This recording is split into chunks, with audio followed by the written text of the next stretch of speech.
student. Hope you all are well in this situation. Actually आज हम जो पढ़ना चाहेंगे वो है फिनॉल का प्रिपरेशन एंड रिएक्शन। तो ऑर्गेनिक का second chapter alcohol phenol ether. Alcohol and ether का मैंने वीडियो ऑलरेडी शेयर कर दिया। एंड उसके बाद जो है वो है फिनॉल। देखो आज फिनॉल का प्रिपरेशन एंड रिएक्शन हुआ। फिनॉल मतलब ये, ठीक है। तो फिनॉल का प्रिपरेशन करने से पहले पहला जो प्रिपरेशन है फ्रॉम क्लोरोबेंजीन। क्लोरोबेंजीन के साथ सोडियम हाइड्रोक्साइड के साथ रिएक्शन करने के बाद क्या होता है, इसमें से HNCl बाहर हो जाता है, ठीक है। ONA हो गया, देन H3O प्लस मतलब Na की जगह पे H आ जाएगा, ठीक है। तो ये जो पहला जो दो रिएक्शन लिखा मैंने, एक तो है फ्रॉम क्लोरोबेंजीन से फिनॉल एंड दूसरा है बेंजीन डायजोनियम क्लोराइड से फिनॉल। बेंजीन डायजोनियम क्लोराइड को only H3O plus and heat देने के बाद फिनॉल आ जाता है। तो मैंने एक कन्वर्सन का शीट शेयर किया था, तो वो कन्वर्सन का शीट एक बार कॉपी में चेक करो। देखो उसमें कुछ एडिट होगा, मैंने बोल दिया था उस टाइम के कुछ एडिशन होगा उसमें। तो देखो पहले यहाँ पे है फिनॉल, ठीक है। ये देखो फिनॉल का प्रिपरेशन फ्रॉम क्लोरोबेंजीन ऑलरेडी वो शीट में था, क्लियर। उसके बाद देखो यहाँ पे है बेंजीन डायजोनियम क्लोराइड। सो बेंजीन डायजोनियम क्लोराइड पे एक तो तीर करके ऐसे कर लो, यहाँ पे लिख लो H3O प्लस एंड हीट, ठीक है। मतलब पहला जो दो रिएक्शन मैंने बोर्ड पे लिखा वो दो रिएक्शन ऑलरेडी मेरा चार्ट पे हो गया था, क्लियर। सो फिनॉल का preparation from chlorobenzene and benzene diazonium chloride इसमें ही है, क्लियर। तो ये गया नंबर 1 प्रिपरेशन। नंबर 2 जो प्रिपरेशन है फ्रॉम बेंजीन। बेंजीन मतलब देखो अच्छे से, बेंजीन के साथ concentrated H2SO4 80 degree centigrade temperature, मतलब ये इलेक्ट्रोफिलिक रिएक्शन ऑलरेडी हो गया था। इलेक्ट्रोफिलिक रिएक्शन याद है, इलेक्ट्रोफिलिक सब्स्टिट्यूशन रिएक्शन में कर दिया था। ये लेने के बाद क्या होता है, इसके साथ SO3H आता है, क्लियर। उसके बाद NaOH देने से क्या होता है, SO3Na, मतलब ये H2O बाहर हो गया, SO3Na। ये रिएक्शन कंटिन्यू होता है। उसके बाद ONA SO2 बाहर हो जाता है, ONA आ जाता है, देन H2O प्लस देने के बाद Na के जगह पे H आ गया, क्लियर। सो ये दो इम्पोर्टेंट प्रिपरेशन है फिनॉल का फ्रॉम, एक तो है chlorobenzene and benzene diazonium chloride से, दूसरा है बेंजीन से, क्लियर। एंड तीसरा जो प्रिपरेशन है ये बहुत बहुत बहुत इम्पोर्टेंट है। ये देखो पहले क्या होता है, बेंजीन के साथ प्रोपीन, बेंजीन के साथ प्रोपीन, प्रोपीन रिएक्शन करने के बाद क्या होता है, इसको अटैक करता है और ये बॉन्ड खुल जाता है। तो क्या होता है, यहाँ पे एक तो CH3 हो जाता है, यहाँ पे एक तो CH3 हो जाता है, और ये CH, देखो CH दो साइड में दो CH3, इसको कहते हैं आइसोप्रोपाइल बेंजीन।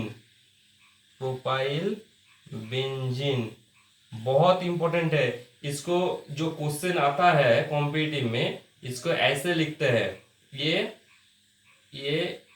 देखो ये स्ट्रक्चर एंड ये स्ट्रक्चर बराबर है, इसके साथ O2 एंड H2SO4, ये क्वेश्चन मार्क बहुत इंपॉर्टेंट क्वेश्चन है कॉम्पिटिटिव के लिए। इसको ऑल्सो कहते हैं क्यूमीन, क्यूमीन। और बोर्ड में क्वेश्चन क्या आता है, कन्वर्ट और प्रिपेयर फिनॉल फ्रॉम क्यूमीन, बहुत इंपॉर्टेंट है ये। और कॉम्पिटिटिव में ऐसा क्वेश्चन आता है। देखो क्या होता है, क्यूमीन के साथ O2 रिएक्शन करने के बाद क्या होता है, देखो CnH है, ये ऑक्सीजन CnH के बीच आ जाता है, मतलब देखो CnH के बीच दो ऑक्सीजन आ गया, क्लियर। एक तो मॉलिक्यूल हो गया। उसके बाद H2SO4 देने के बाद क्या होता है, इधर से CH3 COCH3 बाहर हो जाता है, यह है एसीटोन। CH3 बाहर हो गया और उसके बाद जो है वो है फिनॉल। बहुत इंपॉर्टेंट प्रिपरेशन है फिनॉल का प्रिपरेशन फ्रॉम बेंजीन। एक तो था 2 नंबर जो प्रिपरेशन था, और एक तो है फ्रॉम बेंजीन। बेंजीन के साथ प्रोपीन के रिएक्शन करने के बाद होता है आइसोप्रोपाइल बेंजीन, मतलब क्यूमीन। बहुत इंपॉर्टेंट है ये ABCD करके भी क्वेश्चन आता है और ऐसे भी क्वेश्चन आता है, ठीक है। टफ क्वेश्चन आ जाएगा तो ऐसे क्वेश्चन हो जाएगा, लेकिन सेम प्रोसीड्योर है। क्यूमीन से फिनॉल का प्रिपरेशन, ये कन्वर्सन आता है बोर्ड में, बहुत इंपॉर्टेंट है। सो प्रिपरेशन के लिए ये 3 और एक बेंजीन डायजोनियम क्लोराइड से 4 रिएक्शन करने से ही चलेगा, ठीक है, और जरूरत नहीं कुछ। तो देखो इसके बाद फिनॉल का प्रॉपर्टी में क्लास 11 का कुछ प्रॉपर्टी इसमें है। देखो जैसे phenol is acidic then alcohol, phenol is acidic then alcohol. Why? अच्छे से याद रखो, एसिड मतलब जो H प्लस डोनेट करता है, ये फिनॉल जो H प्लस डोनेट करता है वही होता है एसिड। H प्लस डोनेट करने के बाद जो बचा होगा, मतलब जो कॉन्जुगेट बेस होगा वो स्टेबल होगा तो H प्लस इजीली डोनेट कर सकते हैं। एक्चुअली क्या होता है, फिनॉल इन सॉल्यूशन ये फिनॉक्साइड आयन फॉर्मेशन होता है, मतलब O minus plus H3O plus, मतलब ये H को इसको H2O को डोनेट कर दे। डोनेट कब करेगा? जब ये कॉन्जुगेट बेस ऑफ फिनॉल, इसको कहते हैं फिनॉक्साइड, ये जब स्टेबल होगा देन ये H प्लस छोड़ सकता है। और देखो ये कॉन्जुगेट जो बेस है बहुत स्टेबल है क्योंकि इसमें रेजोनेंस होता है, एंड सो ऑन, माइनस ये डबल बॉन्ड O, ये भी, एंड सो ऑन। क्लियर? तो phenol in solution H plus donate करते हैं, उसके बाद conjugate base phenoxide ion formation होता है। ये फिनॉक्साइड आयन बहुत स्टेबल है क्योंकि ड्यू टू रेजोनेंस, इसलिए ये H प्लस को इजीली डोनेट कर सकते हैं। ये एसिडिक प्रॉपर्टी शो करता है। ये बहुत इंपॉर्टेंट क्वेश्चन है, बहुत इंपॉर्टेंट, ये बोर्ड में आता है। तो प्रॉपर्टी के लिए पहला एक क्वेश्चन ऐसा था, और दूसरा बहुत सारे क्वेश्चन इसमें है, जैसे ऑर्थोनाइट्रोफिनॉल और पैरानाइट्रोफिनॉल। ऑर्थोनाइट्रोफिनॉल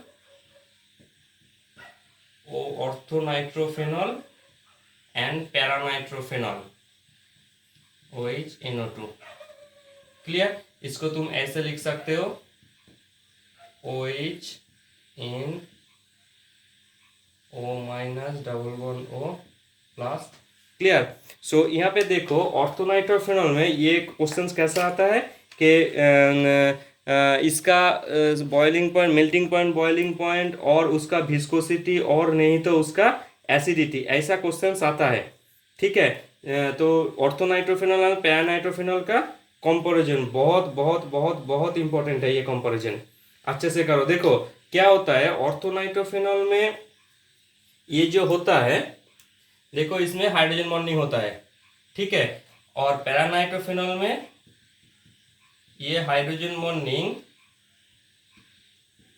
दूसरा एक पैरानाइट्रो मॉलिक्यूल के साथ होता है, O minus plus double bond O OH, मतलब ये सेम मॉलिक्यूल पे, इसलिए इसको कहते हैं इंट्रामोलिक्यूलर हाइड्रोजन बॉन्डिंग। ऑर्थोनाइट्रोफिनॉल में जो होता है वो होता है इंट्रामोलिक्यूलर हाइड्रोजन बॉन्डिंग, इंट्रामोलिक्यूलर, और ये होता है इंटर, मतलब इसके बीच हाइड्रोजन बॉन्डिंग, इसके बीच हाइड्रोजन बॉन्डिंग। सो इसमें देखो, इसमें जो बॉन्ड है और इसमें जो बॉन्ड है, यहाँ पे बॉन्ड बहुत स्ट्रॉन्ग है, इसलिए ये बॉन्ड को ब्रेक करने के लिए ज़्यादा एनर्जी लगता है। तो इसका पैरानाइट्रोफिनॉल का बॉइलिंग पॉइंट और मेल्टिंग पॉइंट ज़्यादा है देन ऑर्थो से। और ये भी क्वेश्चन आता है कि ये दोनों में से कौन सा मोर एसिडिक है। एसिडिक मतलब जो H प्लस को डोनेट कर सकता है।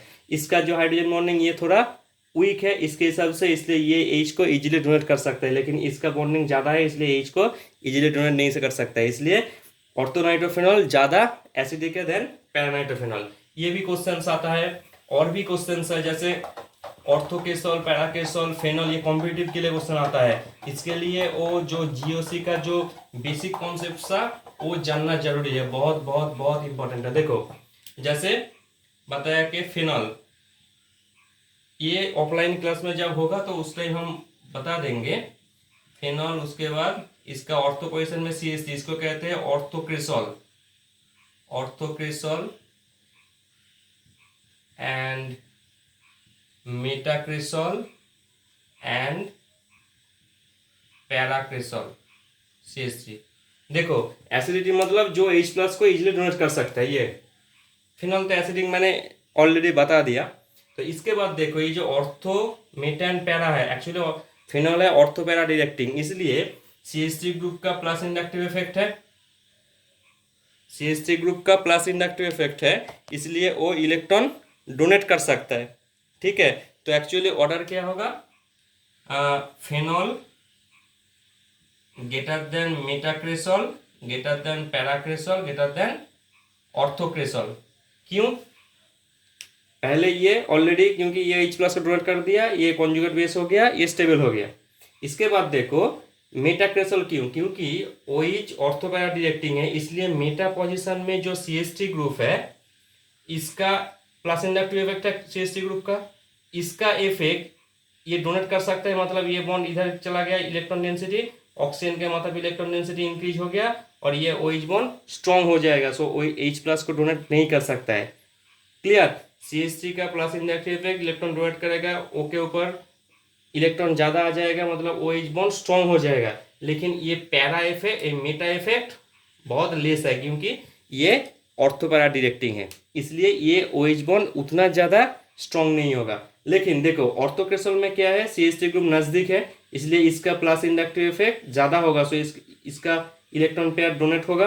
डोनेट करने के बाद इसमें से इलेक्ट्रॉन डेंसिटी इंक्रीज होते हैं, ऑक्सीजन के ऊपर इलेक्ट्रॉन डेंसिटी इंक्रीज हो जाएगा, OH बॉन्ड ज़्यादा स्ट्रॉन्ग होगा। लेकिन CH3 ग्रुप पैरा में देखो सबसे दूर है, मेटा से भी दूर है, लेकिन मेटा से इसका इफेक्ट ज़्यादा होगा। क्यों? क्योंकि OH ऑर्थोपैरा डायरेक्टिंग है, इसलिए इसका जो इंडक्टिव इफेक्ट काम करेगा वो मेटा से ज़्यादा होगा, लेकिन ऑर्थो से कम, क्योंकि दूर है, इसलिए ये OH बॉन्ड थोड़ा वीक होगा। इसके हिसाब से, इसके हिसाब से। सो पहले है फेनॉल, उसके बाद है meta nitrophenol, then para, then ortho. ये बहुत इंपॉर्टेंट है, ये जब ऑफलाइन क्लास होगा उसमें हम और डिटेल्स डिस्कस करेंगे। तो ये था फिनॉल का मेन प्रॉपर्टी। उसके बाद जो फिनॉल से जो क्वेश्चन बोर्ड में आता है वो आता है मेनली एसिडिक प्रॉपर्टी, बहुत इंपॉर्टेंट है, ठीक है। तो उसके बाद जो होगा वो होगा फिनॉल का रिएक्शन। देखो फिनॉल का जितना रिएक्शन है वो 1 2 3 करके ऐसे ही याद रखना, तो समझ में आ जाएगा बहुत सिंपल से। तो फिनॉल का जो पहला रिएक्शन है वो है इलेक्ट्रोफिलिक रिएक्शन। देखो मैंने ऑलरेडी कर दिया था, फिनॉल का OH ग्रुप ऑर्थोपैरा डायरेक्टिंग है, इसलिए वो जो 5 रिएक्शन था, Cl2Ap के साथ Cl आएगा ऑर्थो एंड पैरा पे, कॉन्सेंट्रेट H2SO4 कॉन्सेंट्रेट H2O3। बहुत इंपॉर्टेंट क्वेश्चन है ये। एक्चुअली वो जो इलेक्ट्रोफिलिक रिएक्शन था फेनॉल और एनिलीन के थोड़ा अलग होता है, फेनॉल और एनिलीन का थोड़ा अलग सा होता है। देखो H2SO4 H2O3 देने से क्या आता है, NO2 ग्रुप, ये NO2 plus ortho and para पे आना चाहिए।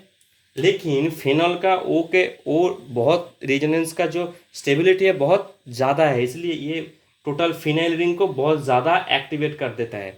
इसलिए जब भी NO2 आएगा ये ऑर्थो, जितना ऑर्थो पैरा पोजीशन है सब में आ जाएगा, ओनली ऑर्थो ओनली पैरा नहीं होगा। ये समझ में याद रखो, बहुत इंपॉर्टेंट है ये। फिनॉल के साथ फिनॉल एंड एनिलीन ये दोनों थोड़ा डिफरेंट है सबके साथ से।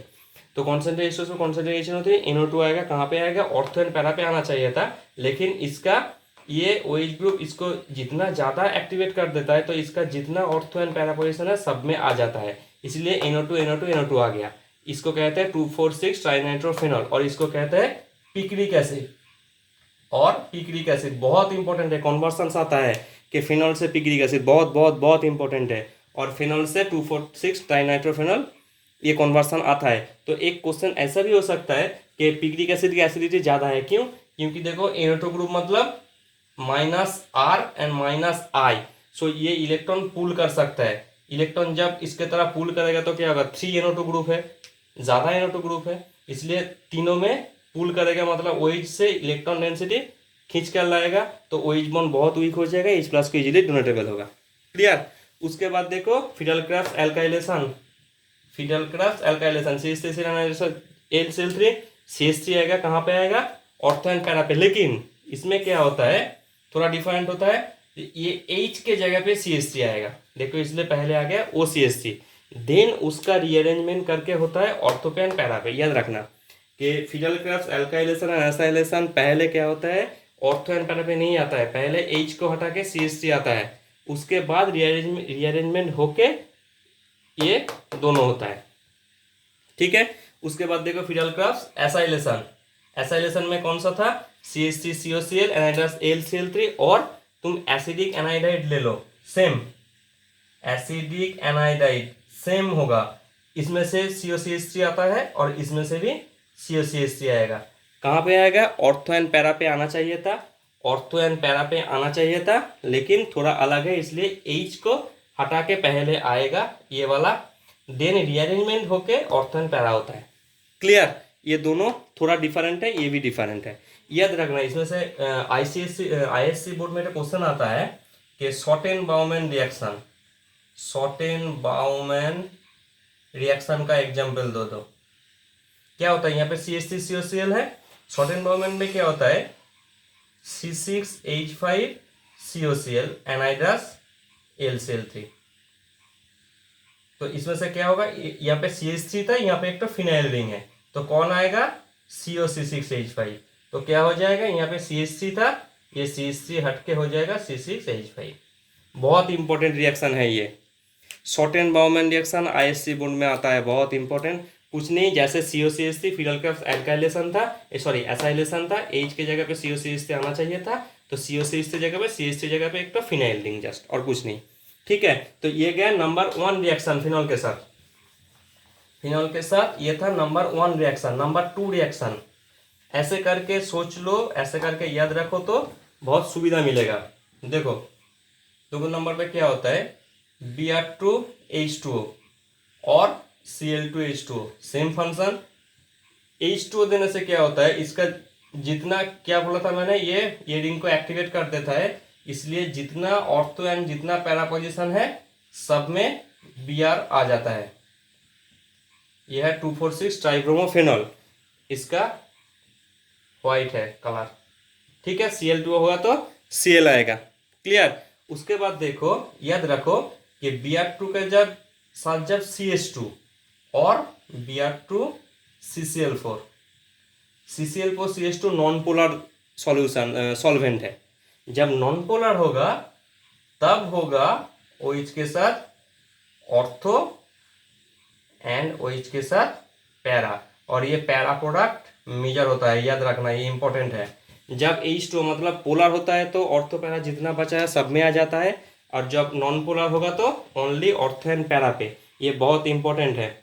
ठीक है, और पैरा पोजीशन ज़्यादा इफेक्टिव है। इसके बाद देखो ऑक्सीडेशन रिएक्शन, फिनॉल का ऑक्सीडेशन रिएक्शन, Na2Cr2O7H+ और K2Cr2O7H+, क्या होता है पैराबेंजोक्विनॉन, P-बेंजोक्विनॉन, बहुत इंपॉर्टेंट है, कन्वर्सन आता है फिनॉल टू पैराबेंजोक्विनॉन, ये और ये दोनों देने से भी चलेगा, क्लियर। उसके बाद और एक क्वेश्चन वेस्ट बंगाल में आता है कि K2H2O8 इसके साथ NaOH देने से क्या होता है, सिंपल सा क्विनॉल हो जाता है, याद रखना इंपॉर्टेंट है, ये सब कन्वर्सन आएगा। 1 नंबर पे था इलेक्ट्रोफिलिक रिएक्शन, 2 नंबर पे है ऐसा रिएक्शन, ये ऑक्सीडेशन हो गया। रिडक्शन ये करने का जरूरत नहीं, तब एक बार सोच के रखो, रिडक्शन मतलब निकेल हाइड्रोजन, निकेल हाइड्रोजन का काम क्या है, निकेल हाइड्रोजन का काम है हाइड्रोजन एडिशन करना। कहाँ पे एडिशन होगा, फिनॉल का, यहाँ पे देखो डबल बॉन्ड है, डबल बॉन्ड में एडिशन हो जाएगा, तो यहाँ पे एक हाइड्रोजन, यहाँ पे एक हाइड्रोजन, यहाँ पे एक हाइड्रोजन, यहाँ पे एक हाइड्रोजन, यहाँ पे एक हाइड्रोजन, यहाँ पे हाइड्रोजन, मतलब साइक्लो हो जाएगा, साइक्लोहेक्सानॉल। और एक तो रिएक्शन है निकेल के साथ लिक्विड एमोनिया NH3, इसको कहते हैं बार्च रिडक्शन, बार्च रिडक्शन। ये करने का जरूरत नहीं, तब भी एक बार जस्ट याद रखो कॉम्पिटिटिव के लिए, ये डबल बॉन्ड यहाँ पे ये आ जाएगा, जस्ट कॉम्पिटिटिव के लिए, ज़्यादा जरूरत नहीं। ठीक है, तो नंबर 2 ये गया नंबर 2 रिएक्शन, बहुत इंपॉर्टेंट है ये। ठीक है, उसके बाद देखो फिनॉल का कुछ नीम रिएक्शन है, बहुत इंपॉर्टेंट, नंबर 1 में हो गया, नंबर 2 में हो गया, नंबर 3 है वो है Kolbe Smith, CHMIDT, Kolbe Smith. ये एक्चुअली क्या होता है, फिनॉल के साथ NaOH देने के बाद क्या होता है, ये H2O बाहर हो जाता है तो हो जाता है ONA। Actually Kolbe Smith reaction इधर से शुरू होता है, सोडियम फिनॉक्साइड से शुरू होता है। इसमें CO2 400 के टेम्परेचर, 6 to 7 एटमोस्फियर प्रेशर। ठीक है, क्या होता है, CO2 इसमें एडिशन होता है। कैसे एडिशन होता है, अच्छे से देखो, यहाँ पे ONA, यहाँ पे ऑलरेडी एक H है, CO2 ये H के अंदर आ जाता है, मतलब COOH, उसके बाद ये Na के साथ ये H का इंटरचेंज होता है, तो क्या होगा, यहाँ पे H आ गया, यहाँ पे COONA, देन H2 प्लस आएगा तो OH और Na की जगह पे H आता है H2 प्लस देने के बाद। ये हो गया सैलिसाइलिक एसिड, बहुत इंपॉर्टेंट है। Phenol phenol to salicylic acid ऐसा कन्वर्सन आता है, कोल्बे स्मिथ का एग्जाम्पल आता है, और नहीं तो ABCD करके क्वेश्चन आता है, बहुत इंपॉर्टेंट है ये। ठीक है, उसके बाद देखो ये कोल्बे स्मिथ हो गया, उसके बाद जो है वो है राइमार्टिमन, बहुत बहुत इंपॉर्टेंट। ये कोल्बे स्मिथ और राइमार्टिमन कोई एक क्वेश्चन आएगा आएगा आएगा आएगा। राइमार्टिमन को अच्छे से देखो, OH इसके साथ CCl4 NaOH एंड और एक तो है क्लोरोफॉर्म CaCl3 NaOH। क्लियर, बहुत इंपॉर्टेंट है। जस्ट इसका एक मिडिल प्रोडक्ट होता है, लेकिन मिडिल प्रोडक्ट हम यहाँ पे नहीं लिखेंगे, डायरेक्ट प्रोडक्ट लिखेंगे। CCl4 एंड NaOH ये देने से क्या होता है, ONa हो जाता है, और यहाँ पे COOH, इसको फिर H2 प्लस देने के बाद Na की जगह पे H हो गया, मतलब सैलिसाइलिक एसिड। इसमें भी सैलिसाइलिक एसिड प्रिपरेशन हो सकता है, लेकिन जब CCl4 के हिसाब से CHCl क्लोरोफॉर्म आ जाएगा, देन हो गया ऑर्थो हाइड्रोक्सी बेंजन। पहले वो Na होता है, उसके बाद H2 प्लस देने के बाद Na की जगह पे H हो जाता है, मतलब ऑर्थो हाइड्रोक्सी बेंजन लेट, बहुत इंपॉर्टेंट है। राइमार्टिमन में क्या होता है, राइमार्टिमन रिएक्शन में फिनॉल से CCl4 NaOH देने के बाद होता है salicylic acid, and CCl4 CHCl3 NaOH देने के बाद होता है ऑर्थो हाइड्रोक्सी बेंजल लेट। ये इंपॉर्टेंट है। सोचो तुम्हें ऐसा एक टफ क्वेश्चन दे दिया कि पैरा हाइड्रोक्सी बेंजल लेट बनाना है, मतलब OH ये CHO ग्रुप इसमें है, पैरा पोजीशन में, पैरा हाइड्रोक्सी बेंजल लेट, तो तब क्या करें, ये तो इसमें से तो आता है ऑर्थो हाइड्रोक्सी बेंजल लेट। सो पैरा से क्या होगा, इसमें एक तो रिएक्शन है, इसको कहते हैं गैटरमैन रिएक्शन। इसमें क्या होता है, HCN HCl उसके साथ एनहाइड्रस ZnCl2 और LCl3 देने से डायरेक्ट पैरा पोजीशन में CH आ जाता है। मेरा नोट पे एक्चुअली ये ऑर्थो पोजीशन में दिया हुआ है, ये गलत है, ऑर्थो पोजीशन में नहीं होगा।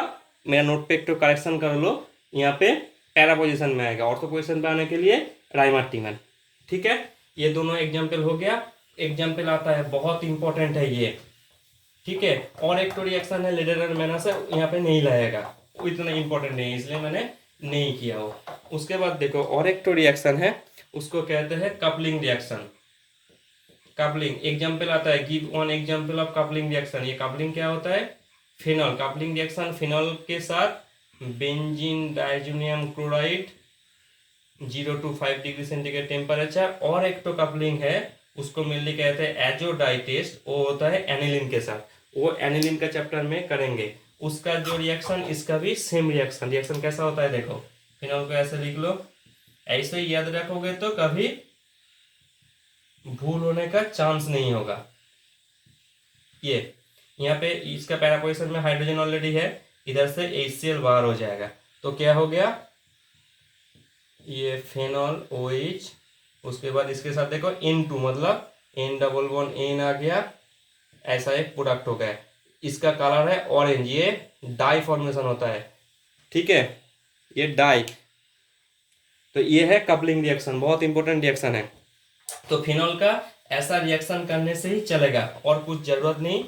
तो इसमें से कुछ ऐसा क्वेश्चंस और ABCD करके आता है, ये बहुत इंपॉर्टेंट है। ये रिएक्शन ये एक्चुअली फिनॉल का जो रिएक्शन है यही है, इसके अगर कुछ रिएक्शन नहीं है।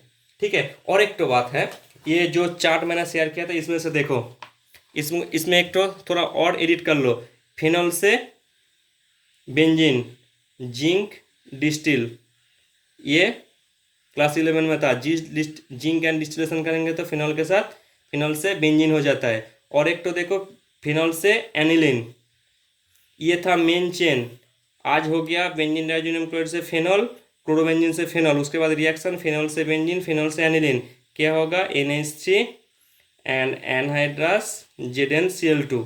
ये देने से क्या होता है, NH3 मतलब कैसे रिएक्शन करता है, H+.NH2। ठीक है, देखो इसमें से H+ और इनमें से OH बाहर हो जाएगा तो NH2 आ जाएगा। क्लियर। अच्छा, उसके बाद देखो यहाँ पे कुछ मिसलेनियस रिएक्शन है, जैसे ये है सैलिसाइलिक एसिड। ठीक है, सैलिसिलिक एसिड के साथ मिथानॉल एंड कॉन्सेंट्रेटेड H2SO4। ये रिएक्शन ऑलरेडी हो गया मिथानॉल का जो आइडेंटिफिकेशन था उसमें। क्या होगा, ये एक एसिड है सैलिसिलिक एसिड, सैलिसिलिक एसिड। ये ABCD करके क्वेश्चन आता है, ABCD करके क्वेश्चन आता है। क्या होगा, एक एसिड एंड एक अल्कोहल, क्या होगा, एस्टर फॉर्मेशन होगा। कैसे होगा, एसिड से OH एंड अल्कोहल से H, सो हो गया OHCOOCH3। इसको कहते हैं oil of wintergreen, methyl salicylate wintergreen, methyl salicylate oil of wintergreen, ये उसमें था। और एक तो रिएक्शन देखो फिनॉल के साथ, ये फिनॉल, उसके साथ कॉन्सेंट्रेटेड H2SO4। ये भी क्या होगा, एक अल्कोहल एक एसिड, सो एसिड का OH एंड इसका H, क्या हो जाएगा, यहाँ पे OH, यहाँ पे COO, यहाँ पे CH3 था इसलिए CH3, यहाँ पे फिनाइल रिंग है इसलिए C6H5। इसको कहते हैं सैलॉल। बहुत इंपॉर्टेंट रिएक्शन है, याद रखना, ABCD करके आता है क्वेश्चन। अच्छा, और एक तो रिएक्शन देखो एसिटिक एनाइडाइड का COCH3। एसिटिक एनाइडाइड ऑलवेज कैसे रिएक्शन करता है, COCH3, ये पार्ट रिएक्शन होता है। क्लियर, ये पार्ट देखो, ये एक्चुअली क्या है, ये है एसिड से, ये है एसिडिक पार्ट, इसलिए ये सैलिसिलिक एसिड से कौन सा पार्ट के साथ रिएक्शन होगा, ये दोनों अल्कोहल था इसलिए इसके साथ रिएक्शन H2 बाहर हो गया था, लेकिन यहाँ पे एसिड है, एसिड के मतलब यहाँ पे H के साथ रिएक्शन करेगा। सो ये H हटा के H के साथ ये चला जाएगा, और यहाँ पे बचा है OCOCH3, उसके साथ COOH प्लस CH3COO, इसके साथ H, ये एसिटिक एसिड हो जाएगा, और इसको कहते हैं एस्पिरिन। एस्पिरिन, ये क्वेश्चन आता है फिनॉल से एस्पिरिन, प्रिपरेशन करो। देखो फिनॉल से पहले सैलिसिलिक एसिड आ जाना, वो कोल्बे स्मिथ और नहीं तो राइमर टिमन से, और इसके साथ एसिटिक एनाइडाइड के साथ रिएक्शन करके एस्पिरिन हो जाता है। बहुत इंपॉर्टेंट है, बहुत इंपॉर्टेंट क्वेश्चन, ऐसा क्वेश्चन आ सकता है। देखो OH phenol, CO2 heat pressure A, उसके बाद ये दे दिया CH3CO2O, याद रखो ये हो जाएगा तो कोल्बे स्मिथ से सैलिसिलिक एसिड बन जाएगा, देन ये देने के बाद ये हो जाएगा। बहुत इंपॉर्टेंट है, क्लियर। सो ये सैलिसिलिक एसिड से कुछ रिएक्शन था, इसके बाद और कुछ रिएक्शन करने का जरूरत नहीं है, इसमें से कम चल जाएगा। और उसके बाद जो है फिनॉल का आइडेंटिफिकेशन और फिनॉल से कोई किसी का डिफरेंस आएगा तो एक ही रिएक्शन करना। मैंने पहला जो चैप्टर था फर्स्ट चैप्टर में किया था AgNO3 test, benzyl chloride versus chlorobenzene. उसके बाद जो था अल्कोहल का चैप्टर में, और नहीं फर्स्ट चैप्टर में दो था, एक तो था क्लोरोफॉर्म के साथ कार्बन टेट्राक्लोराइड का कार्बिलामिन टेस्ट। सेकेंड चैप्टर में अल्कोहल चैप्टर में था मिथाइल वर्सेस एनीवन, इथाइल वर्सेस एनीवन, 1 degree 2 degree 3 degree alcohol and iodoform test. इस चैप्टर में देखो, मतलब सेकेंड चैप्टर में ही फिनॉल के अंदर जो होगा FeCl3 टेस्ट, बहुत इंपॉर्टेंट है। ये टेस्ट ओनली फिनॉल ही करता है और कोई नहीं करता। सो फिनॉल के साथ जब भी किसी का डिफरेंस हो, मतलब phenol versus anyone other difference होगा तो यही रिएक्शन करना। Experiment sample plus FeCl3 solution बहुत इंपॉर्टेंट। फिनॉल के याद रखना, बार बार मैं बोल देता हूँ, ये याद रखना, फिनॉल के साथ जब भी किसी का डिफरेंस करना हो तो FeCl3 टेस्ट करना है, क्योंकि ये फिनॉल ही देता है और कोई नहीं देता है। फिनॉल के साथ FeCl3 का रिएक्शन होके क्या होता है, प्लस FeCl3 एक कॉम्प्लेक्स कंपाउंड फॉर्मेशन आता है। कैसे, FeO फिनाइल रिंग होल 6 3-, इसका कलर है वायोलेट कलर, बहुत इंपॉर्टेंट, और इसमें नो सर्च कलर। बस ठीक है, ये फिनॉल का आइडेंटिफिकेशन भी है और फिनॉल का डिफरेंस भी है। तो यही यही था फिनॉल का डिटेल्स प्रिपरेशन एंड रिएक्शन। बहुत इंपॉर्टेंट है, अच्छे से करना। जो मैंने रिएक्शन यहाँ पे दिखा है उसका बाहर से कोई क्वेश्चन नहीं आएगा, याद रखना। बहुत बहुत बहुत इंपॉर्टेंट है, ठीक है। तो ये था अल्कोहल फिनॉल ईथर का डिटेल्स। उसके बाद नेक्स्ट जो वीडियो आएगा वो थोड़ा हटके करेंगे, क्योंकि उसमें अच्छा ठीक है, नेक्स्ट जो वीडियो आएगा वो हम बाद में बताएंगे, ठीक है। उसके बाद नेक्स्ट वीक में एग्जाम होगा, ये haloalkane haloarene and alcohol phenol ether का मैंने एग्जाम सिर्फ शेयर कर देंगे। तो वो इंडिविजुअली उसका एग्जाम दे के बाद मेरे को व्हाट्सअप करना, ठीक है। चलो बाय।